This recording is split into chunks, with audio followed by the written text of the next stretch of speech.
I think it's disrespectful to give up on your dreams and settle for less. I think it's not only disrespectful to you, but to the world. The world is a messed up place, we can agree on that. But you having a gift and not willing to use it purposefully is even more messed up, in my opinion. Everybody's born with a purpose. It doesn't mean you're special. It just means that you have a unique perspective and a unique way of seeing things that can potentially impact the world in a positive light. Look back at your younger days. You might have showed interest in a lot of different things like me, or you might have showed interest in a specific thing. Now, growing up, you start to lose that interest because you get impacted by a lot of different things. You get impacted by other people, you get impacted by school, you get impacted by a lot of things that just diverge you further and further away from that path. These things come and these things take you further and further away from that inner voice, from that path, from your intuition. But deep in your mind, there's always going to be that thing. There's always going to be that seed that's planted in you. For example, when I was young, I showed interest in like a lot of different things. Like I was one of those kids, And off the top of my mind, two things I remember that I showed interest in were drawing and running, probably. You can ask anybody. Like I used to want to race everybody. I used to want to race my big bro. I used to want to race everybody at school. And I don't know, I had a passion for running, but to me, it wasn't really a passion. It was just something normal. It was just like I enjoyed running. Another thing was drawing. Now, those two things, drawing and running, I dropped those two things because, again, when you're a kid and you don't have somebody pushing you in a certain direction, you get like a shiny item syndrome. You just see all these different things that you could do and you don't know where to go, so you just go everywhere. So you spread yourself thin instead of concentrating in one area. Now, fast forward to my teen years. I'm in 6th grade, I'm playing soccer, I love it, I'm loving it. And I go to 7th grade, I started playing basketball. I hated basketball, but I just started playing it. And now that ends up being my new love. I just enjoy basketball so much, and I develop a deep connection with basketball that's, damn, I love basketball, bro. Yeah, I'm 19 now, and I started playing when I was about 13, 14, so this is like 2014. So that's like, around 13, around 12, 13, 14-ish. Like every kid that fell in love with basketball at a young age, you want to make the league. I can recall a time in 8th grade, it was around like the 2015 playoffs or something. I remember being in class in 8th grade, and me and my friends were drafting up a playoff bracket. I remember me and my friends, we were just plotting on how we were gonna make it to the league. We were just plotting on how we're gonna be, you're gonna be the first pick, you're gonna be the second pick, you're gonna be the third pick of the 2020 draft. And we were just so like happy about it. And it didn't happen like that. Obviously, it's 2021 now. And for us, that was like a real dream. That was like something that, we didn't take for granted. And any kid that has ever wanted to like make it somewhere, has ever been passionate about something, will tell you, it's like nobody can tell you different. Anybody that would ever challenge us to a basketball game or anything, any challenge that we would ever face, it would just be like, all right, bro, you telling me I can't do this, I'm gonna show you that I can do it. I remember being in class around that time, and I was in art class, and I don't remember exactly what we were supposed to draw, but I drew something, and everybody was supposed to draw the same thing. But then I drew this one thing, and I remember my friend saying, yo, I can't believe you actually know how to draw. Now when he said that to me, it was kind of like, all right, bro. Because to me, it's like, I always, in the back of my mind, I'm like, I can draw because I've been drawing since I was a kid. Even though I had stopped along the way, I can draw, in the back of my mind. But my friend only knew me for basketball, and he only knew me for what he only knew me for what he knew me for. He didn't know me for all the other things that I took interest in as a kid. I'm just taking y'all through like things I showed interest in when I was a kid, so bear with me. Fast forward to like English class. Around that time, I'm writing a poem for me and my friend. I had never wrote a poem before, but I don't know, I was just writing it and it just sounded good. It just sounded like bars, bro. Like, I don't know what you want me to say. Fast forward even more, now I'm showing interest in videography and cameras and phones. mainly because I couldn't afford it and I was just fantasizing on what it would be like to own an iPhone 5S. So what I was doing was I was just so passionate about it that all I was doing from like the time I woke up to the time I went to sleep for the most part was I was just looking up phone reviews, like Phone Arena, Marcus, who else, bro? Like all these dudes that do phone reviews, I was just binging their channels. I became like a real nerd for phones. I knew everything about every single phone. I developed a real interest in phones, and then fast forward even more, I started developing an interest in cameras and photography. That made me love videography and cinema and stuff like that. And I became a real big fan of Casey Neistat and all these people that were doing it big on YouTube or just in general. And it was just very interesting to me how one idea, it just stems from one idea, and you create this piece, this art piece that can come in any form. It can come in a painting, it can come in music, it can come in a movie, a book. You create this one thing that just comes from one idea. It just really struck out to me how that one idea could just impact so many people potentially. So along the years, I was just infatuated about so many different things. So many things were pulling me in different directions. Around 2018, I just stopped playing basketball. I stopped caring about it because it was just so many things pulling me from different directions. I wasn't really concentrating on one thing, and it was messing me up. So I had to stop playing basketball because I had to regroup. And that really was painful because basketball it just meant a lot to me, and just feeling like I gave up on basketball it's the worst feeling ever. You know, especially looking back and you're like, I remember me and my friends talking about how we're gonna make it to the league and stuff like that. Of all the things that I just listed, basketball was the thing that had my heart. Now fast forward to quarantine, and now I'm just, bored like everybody else, and I don't really know what to do with my time.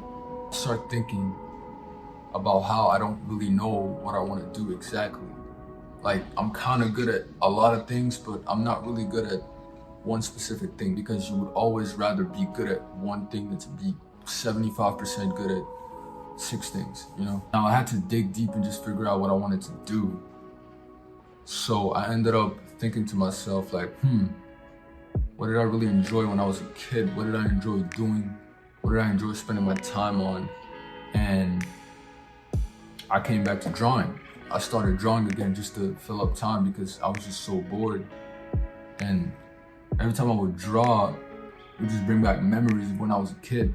And I'm a very nostalgic person, so I fell in love with art, not just drawing, just art in general. I fell in love with fashion, fell in love with paintings, I fell in love with interior design, I fell in love with I fell in love with cinema, I fell in love with so many things. I fell in love with art in general.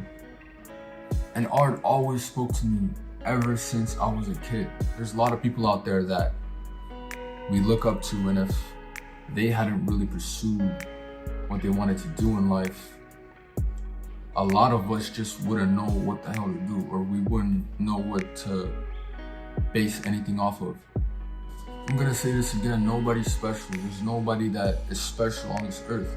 If somebody ever told you that you're special, they're lying to you. Isn't it crazy how your genetic makeup will never be replicated ever again?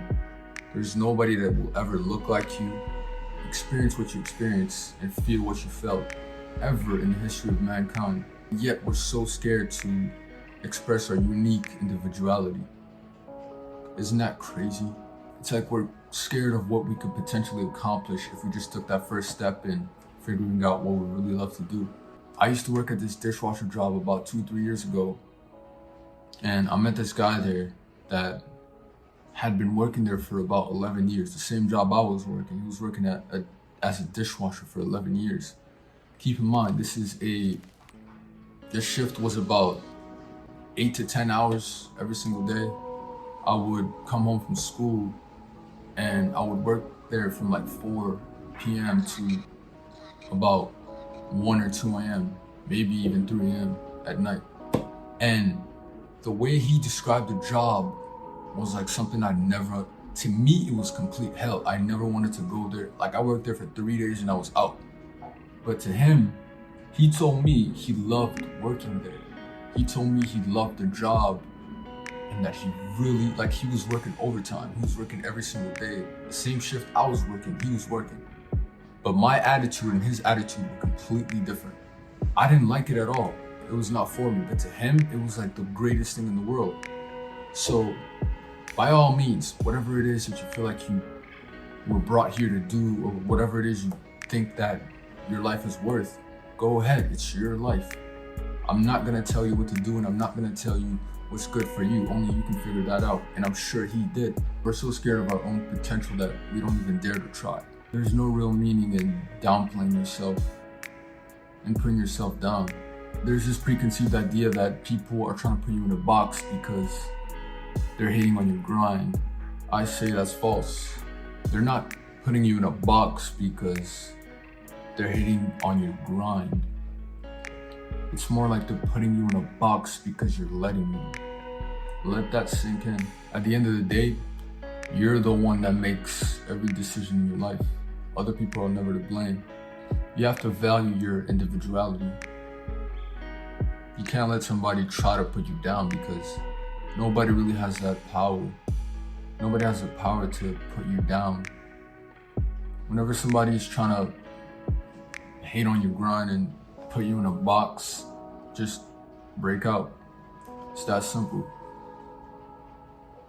You get no real reward for being in a box. Here's a little food for thought. Nobody can put you in a box because at the end of the day, you're the key. It's like nobody can put you in a box because you're the key. You're the only one that can take yourself out of that box. So how can somebody put you in a box if you're the key?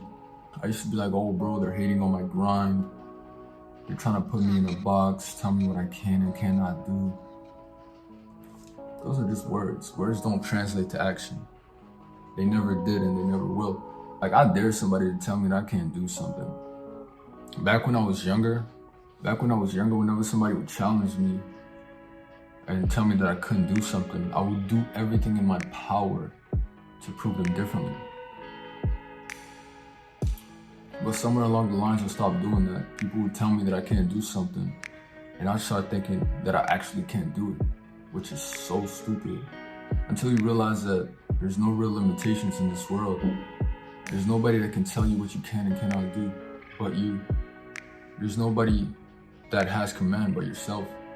There's nobody in this world that can tell you what you can do. Again, everything came back full circle for me because I started out drawing when I was a kid, forgot about the whole drawing thing, only came back to it last year, and now I'm going to art school in the fall.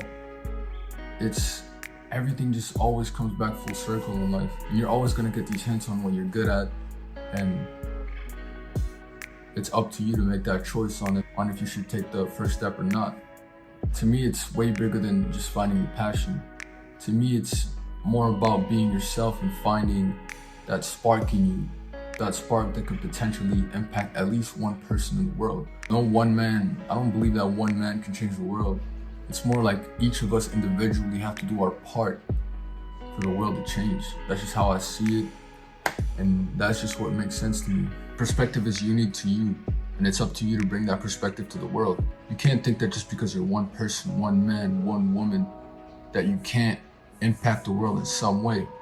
You don't impact the world because you're a genius, because you have a certain edge on other people. You impact the world because you actually can. A lot of us don't believe that we can make a change, and it's so far from the truth. We don't know, we're not aware of what we're actually capable of doing, of the impact we're able to have on other people. Even if it's just one person, you're still impacting one person. Like, do you understand just how monumental that is? Just how big even impacting just one person is. Not think about 2 people, not think about 20 people, not think about 200 people. Like, I don't care if you work at Starbucks, you're still impacting the world because somebody might need that morning coffee to go to their office job and impact the world in their way, which can in turn impact someone else across the world. You see, it's not an individual sport. Life is not an individual sport. Sure, we have to do the individual work, but winning in life, or winning in life and just making the world a better place, is not an individual thing. It's more of a team sport. I'm a firm believer in you have to change yourself first in order to change the world. You have to be that change that you want to see in the world. I'm not gonna stop until I impact at least one person's life. Just a more positive world with just more love and just more empathy within everybody, within all of us. There's just too much hate in the world that hate is just the number one option. Something goes wrong in your life and you choose to hate because it's so easy to hate, but it's just so hard to love. You ever just notice how hating is just, it's right there. The option of hating is just right there. But the option to love and the option to be happy is just way, way harder. But yeah, that's the video for today, is just be yourself and don't be afraid to take that first step. Don't be afraid to get laughed at. Don't be afraid to be yourself. And yeah.